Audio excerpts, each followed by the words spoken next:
السلام علیکم مائی میٹھی فیملی، کیسے ہیں آپ سب لوگ؟ امید کرتی ہوں بالکل ٹھیک ٹھاک ہوں گے اللہ کے فضل و کرم سے۔ اور میری دعا ہے کہ اللہ پاک آپ لوگوں کو ہمیشہ یوں خوش اور آباد رکھے اپنوں کے ساتھ، آمین ثم آمین۔ تو آج میں آپ لوگوں کو قصہ سناؤں گی، وہ ہے حضرت موسیٰ علیہ السلام اور فرعون کا۔ تو چلیے وقت ضائع کیے بنا چلتے ہیں ویڈیو کی طرف۔ مصر کے تخت پر فرعون مصر کے بادشاہ آ گئے اور بنی اسرائیل سے بہت ہی بغض اور نفرت کرتے تھے۔ مصر کے تخت پر ایک بہت ہی ظالم بادشاہ آیا۔ وہ بالکل نہیں دیکھتا تھا کہ بنی اسرائیل نبیوں کی اولاد سے ہے اور مصر کے نہایت ہی شریف بادشاہ یوسف کے گھرانے سے ہیں۔ وہ تو انسان بھی نہیں سمجھتا تھا، انہیں رحمت، مہربانی اور انصاف کی ضرورت ہے۔ مصر کے تخت پر بہت ہی سخت ظالم بادشاہ آیا اور وہ سمجھتا تھا کہ اس کی اپنی قبض اور نور سے ہے اور بنی اسرائیل کسی اور قسم سے ہیں۔ قبض بادشاہوں کی قسم سے ہے، وہ حکومت کے لیے پیدا ہوئے ہیں، اور بنی اسرائیل غلاموں کی قسم سے ہے، وہ خدمت کے لیے پیدا ہوئے۔ اور فرعون بنی اسرائیل سے گدھوں اور جو پاؤں کا معاملہ کرتا تھا جن سے انسان خدمت لیتا ہے، مگر انہیں اس دن کی خوراک کے سوا کچھ نہیں دیتا۔ فرعون سخت متکبر بادشاہ تھا اور اپنے سے اوپر کسی کو نہیں دیکھتا تھا۔ وہ اللہ کو نہیں مانتا تھا، کہتا تھا تمہارا سب سے بڑا خدا میں ہوں۔ اسے اپنی بادشاہت پر بہت غرور تھا۔ وہ کہتا تھا کہ مصر کے بادشاہ ہی میرے لیے نہیں ہے اور یہ نہریں میرے نیچے چلتی ہیں، کیا تمہیں دکھائی نہیں دیتا؟ گویا کہ وہ بابل کے بادشاہ نمرود کا خلیفہ اور نائب تھا، اور جب اسے یہ معلوم ہوتا کہ کوئی اس پر کسی کو فوقیت دیتا ہے تو وہ غضبناک ہو جاتا۔ اس نے لوگوں کو اپنی عبادت اور سجدے کی طرف بلایا اور لوگوں نے اس کی بات مان لی۔ بنی اسرائیل نے اطاعت نہ کی، اس لیے کہ وہ اللہ اور رسول پر ایمان رکھتے تھے۔ فرعون بنی اسرائیل پر آگ بگولا ہو گیا۔ بچوں کا قتل۔ ایک قطبی کاہن فرعون کے پاس گیا اور اس سے کہا کہ بنی اسرائیل میں ایک بچہ پیدا ہوگا جس کے ہاتھ پر تیری بادشاہی چلی جائے گی۔ فرعون غصے سے پاگل ہو گیا۔ اس نے پولیس کو حکم دیا کہ بنی اسرائیل میں جنم لینے والے ہر بچے کو قتل کر دیں۔ فرعون اپنے آپ کو لوگوں کا رب سمجھتا تھا، جیسے چاہتا تھا کرتا تھا، جیسے چاہتا تھا چھوڑ دیتا تھا، بھیڑ بکریوں کے مالک کی طرح، جیسے وہ اپنی بھیڑ بکریوں میں سے جسے چاہتا ہے ذبح کرتا ہے اور جسے چاہتا ہے چھوڑ دیتا ہے۔ پولیس مصر میں پھیل گئی اور تحقیق تفتیش میں لگ گئی۔ جب انہیں معلوم ہوا کہ نبی اسرائیل میں کوئی نیا بچہ پیدا ہوا ہے، وہ اسے پکڑ لیتے اور اسے دمبے کی طرح ذبح کر دیتے۔ بھیڑیے جنگل میں رہے اور سانپ اور بچھو شہر میں، اور کوئی ان سے تعارض نہ کرتا، لیکن بنی اسرائیل کے مولودوں کو فرعون کی بادشاہی میں رہنے کی اجازت نہ تھی۔ ہزاروں بچے اپنے ماں باپ کے سامنے ذبح کر دیے گئے۔ جس دن بنی اسرائیل میں کوئی بچہ پیدا ہوتا وہ بہت سخت اور مشکل دن ہوتا، وہ رونے دھونے کا دن ہوتا، اور جس دن بنی اسرائیل میں کوئی بچی پیدا ہوتا وہ تعزیت اور مسیح کا دن ہوتا۔ ایک دن میں سینکڑوں بچے اس طرح ذبح کیے جاتے تھے جیسے عید الاضحیٰ میں سینکڑوں بکریاں اور گائے ذبح کی جاتی۔ بے شک فرعون نے زمین پر سرکشی کی اور اس کے رہنے والوں کو ایک گروہ کمزور سمجھتا تھا، ایک جماعت کو ان میں سے ان کے بچوں کو ذبح کر دیتا تھا اور عورتوں کو زندہ چھوڑ دیتا تھا۔ بے شک وہ فساد کرنے والوں میں سے تھا۔ موسیٰ علیہ السلام کی ولادت۔ اور اللہ نے چاہا کہ ہو جاؤ، جس سے فرعون ڈرتا اور بچتا تھا وہ بچہ پیدا ہوا جس کے لیے اللہ نے مقدر کر رکھا تھا کہ فرعون کی بادشاہی اس کے ہاتھ پر جائے۔ وہ پیدا ہوا جس کے ہاتھ پر اللہ نے بنی اسرائیل کی خلاصی مقدر کر رکھی تھی۔ وہ پیدا ہوا جس کے لیے اللہ نے مقدر کر رکھا تھا وہ لوگوں کو بندوں کی عبادت سے نکال کر اللہ کی عبادت کی طرف لائے۔ وہ بچہ پیدا ہوا جس کے لیے اللہ نے مقدر کر رکھا تھا کہ وہ لوگوں کو اندھیروں سے نکال کر نور کی طرف لائے۔ اور فرعون اس کے لشکروں کے خلاف توقع عمران کے بیٹے موسیٰ پیدا ہوئے، اور پولیس اس کی دشمنی کے برعکس موسیٰ 3 ماہ تک رہے نیل دریا میں۔ لیکن موسیٰ کی والدہ کو اپنے خوبصورت بچے کا خوف ہوا اور وہ کیسے نہ ڈرتی۔ کہ بچوں کا دشمن گھات میں انتظار میں تھا اور کس سے نہ ڈرتی کہ پولیس نے ان کے خاندان سے 10 بچوں کو ماؤں کی گودوں سے ماؤں کے سامنے ان کو ذبح کر دیا۔ وہیں اللہ نے اس ماں بیچاری کی مدد کی اور اس کے دل میں بات ڈالی کہ وہ نومولود بچے کو صندوق میں رکھ کر نیل دریا میں ڈال دے۔ اور اللہ اکبر، ماں کی ممتا اپنے بچے کو کیسے صندوق میں رکھے، اسے نیل میں ڈال دے۔ صندوق میں بچے کو دودھ کون پلائے گا اور صندوق میں بچہ سانس کیسے لے گا؟ ماں کی ممتا نے یہ سب سوچا اور اللہ پر توکل کیا، اور لیکن اللہ کی وحی پر اعتماد کیا۔ بچے کے لیے صندوق سے زیادہ محفوظ کوئی گھر نہیں تھا۔ یہاں ہر جگہ پولیس بچوں کی دشمن بنی پھرتی تھی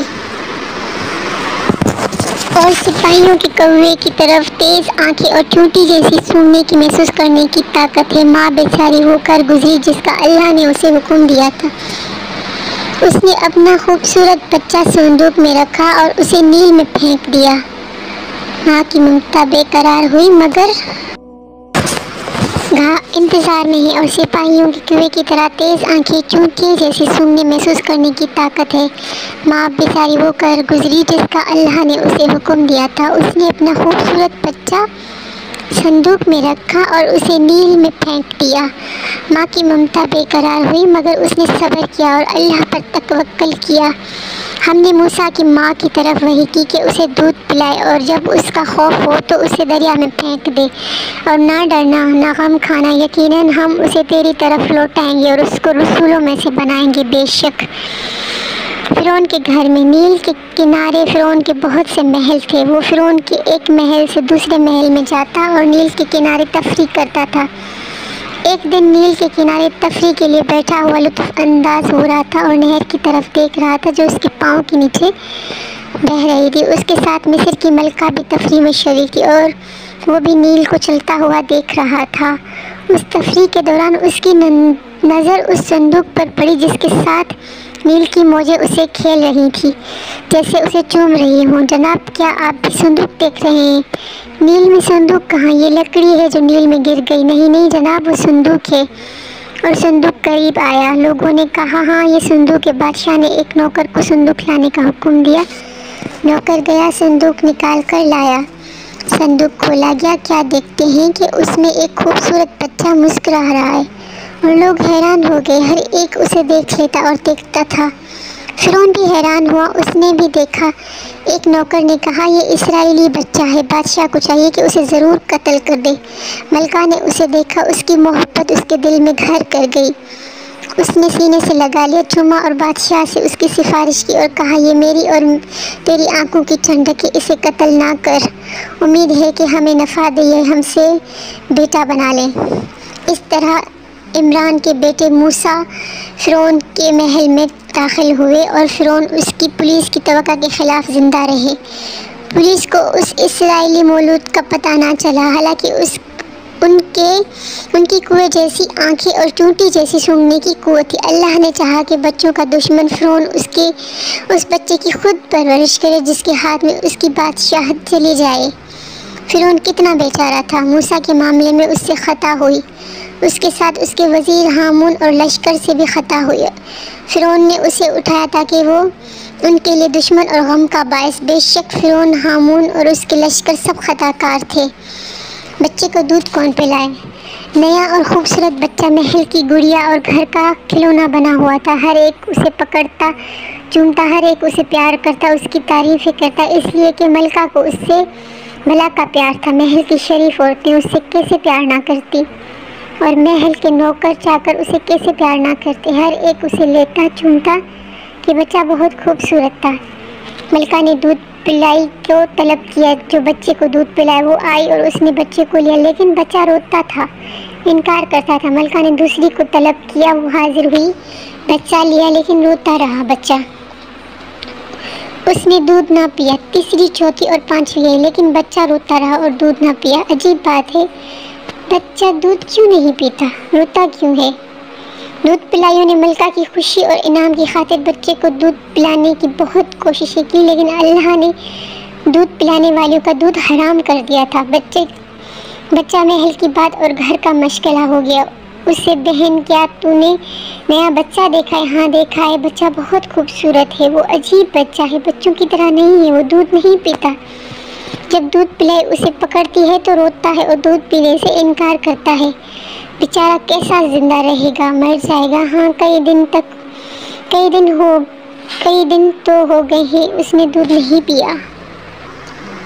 اپنی ماں کی گود میں پیاری ماں نے موسیٰ کی بہن سے کہا، بیٹی جاؤ اور اپنے بھائی کو دیکھو، شاید زندہ ہو، بلا شبہ اللہ نے مجھ سے وعدہ کیا ہے کہ وہ بچے کو میری طرف لوٹائے گا، اس کی حفاظت کرے گا۔ موسیٰ کی بہن اپنے بھائی کی تلاش میں نکلی اور انہوں نے شاہی محل میں خوبصورت بچے کے بارے میں لوگوں کو باتیں کرتے ہوئے سنا۔ یہ محترمہ گئی اور محل میں کھڑی عورتوں کی باتیں سن رہی، کیا وہ دودھ پلائی بھی آئی جس کی ملکہ نے ان جگہ کا نام طلب کیا؟ ہاں محترم، لیکن بچے نے انکار کیا، اس کا دودھ بھی نہیں پیا۔ اے سلامتی والے، اس بچے کی شان ہی نرالی، شاید یہ چھٹی ہے جس کا ملکہ نے تجربہ کیا۔ ماں ہاں کہتے ہیں کہ یہ بہت صاف ستھری ہے، ہر ایک اس کا دودھ پی لیتا ہے۔ موسیٰ کی بہن نے یہ کلام سنا اور بڑے ادب اور نرمی سے کہا، میں شہر میں ایک عورت کو جانتی ہوں، یقیناً بچہ اس کا دودھ پیے گا۔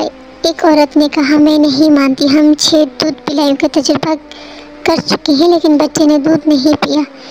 دوسری نے کہا، ہم 7 کا تجربہ کیوں نہ کر لیں، کیا فرق پڑتا ہے؟ خبر ملکہ تک پہنچی، اس نے لڑکی کو طلب کیا، کہا تو جا، اور اس عورت کو اپنے ساتھ لیا۔ موسیٰ کی والدہ آئی اور خادمہ آئی اور اس نے موسیٰ کو آگے ان کی طرف بڑھایا۔ بچہ اس عورت سے چمٹ گیا اور دودھ پینے لگا، گویا کہ اس کا منتظر تھا۔ وہ کیوں نہ پیے جبکہ وہ اس کی پیاری والدہ ہے، اور کیوں نہ پیے جبکہ وہ 3 دنوں سے بھوکا ہے۔ ملکہ بھی حیران ہوئی اور ملکہ محل والوں نے فرعون کو بھی شک گزار اور اس سے کہا، اس بچے نے اس عورت کو کیوں قبول کیا؟ کیا وہ اس کی ماں ہے؟ موسیٰ کی والدہ نے کہا، حضور میں عمدہ خوشبو اور عمدہ دودھ والی عورت ہوں، ہر بچہ مجھے قبول کر لیتا ہے۔ فرعون خاموش ہو گیا اور ان کا وظیفہ جاری کر دیا۔ موسیٰ کی والدہ اپنے گھر لوٹی اور ان کی گود میں موسیٰ تھے، بس ہم نے لوٹایا اس کو ان کی ماں کی طرف تاکہ اس کی آنکھیں ٹھنڈی ہو اور وہ غمگین نہ ہو۔ جان لے کہ اللہ کا وعدہ سچا ہے، لیکن اکثر لوگ نہیں جانتے۔ اور جب موسیٰ کی ماں نے دودھ کی مدت پوری کر لی تو موسیٰ کو محل میں چھوڑ آئی، اور موسیٰ نے شاہی محل میں بادشاہوں کے بیٹوں کی طرح نشو و نما پائی۔ اس طرح بادشاہوں اور امیر لوگوں کا رعب موسیٰ کے دل سے نکل گیا، اور موسیٰ نے اپنی آنکھوں سے دیکھا کہ فرعون اور اس کا گھرانہ کتنا عیش میں ہے، کیسے محنت کرتے ہیں۔ بنی اسرائیل کے آرام دہ فرعون اور اس کے گھر والوں کو بنی اسرائیل نے فرعون کے چوپاؤں کی سیر کرانے میں کتنے بھوکے ہوتے ہیں، کس طرح بنی اسرائیل سے گدھوں اور چوپاؤں کا معاملہ کرتے ہیں اور کیسے ان سے خدمت لیتے ہیں، انہوں نے برا عذاب دیتے ہیں۔ موسیٰ صبح شام یہ دیکھتے اور چپ رہتے، لیکن موسیٰ کو اس پر غصہ آتا تھا، انہیں کیسے اپنی قوم خاندان کی توہین پر غصہ نہ آتا، نبی اور شریفوں کے بیٹے تھے۔ بنی اسرائیل کا گناہ کیا تھا؟ یہ کہ وہ قطبی نہیں تھے، اس لیے کہ وہ قنعانی تھے، یہ کوئی گناہ نہیں، یہ کوئی گناہ ہے نہیں۔ اور جب موسیٰ قوی جوان ہوئے تو اللہ نے انہیں سمجھ اور علم دیا۔ موسیٰ ظالموں سے بغض رکھتے تھے، انہیں پسند نہیں کرتے تھے، اور مظلوم کمزوروں کو پسند کرتے تھے، ان کی مدد کرتے تھے۔ اس طرح ہر نبی ہوتا ہے۔ ایک مرتبہ موسیٰ نے فرعون کے شہر میں داخل ہوئے اور لوگ کھیل اور کام میں لگے ہوئے تھے۔ انہوں نے 2 آدمیوں کو پایا کہ ایک دوسرے سے جھگڑتے ہیں۔ بنی اسرائیل ہے، یہ قطبی ہیں۔ بنی اسرائیل کے دشمن اسرائیلی چلا اور اس نے موسیٰ کو مدد کے لیے پکارا۔ کبتی کی شکایت کی موسیٰ کو غصہ آیا اور کبتی کو مارا، قضا آ گئی، کبتی مر گیا اور موسیٰ سخت نادام ہوا اور جان لیا کہ شیطانی عمل ہے۔ اللہ سے توبہ کی اس طرف توجہ ہے، اس طرح ہر نبی کرتا ہے۔ کہا یہ شیطان کا کام ہے، بے شک وہ دشمن سری بہکانے والا ہے۔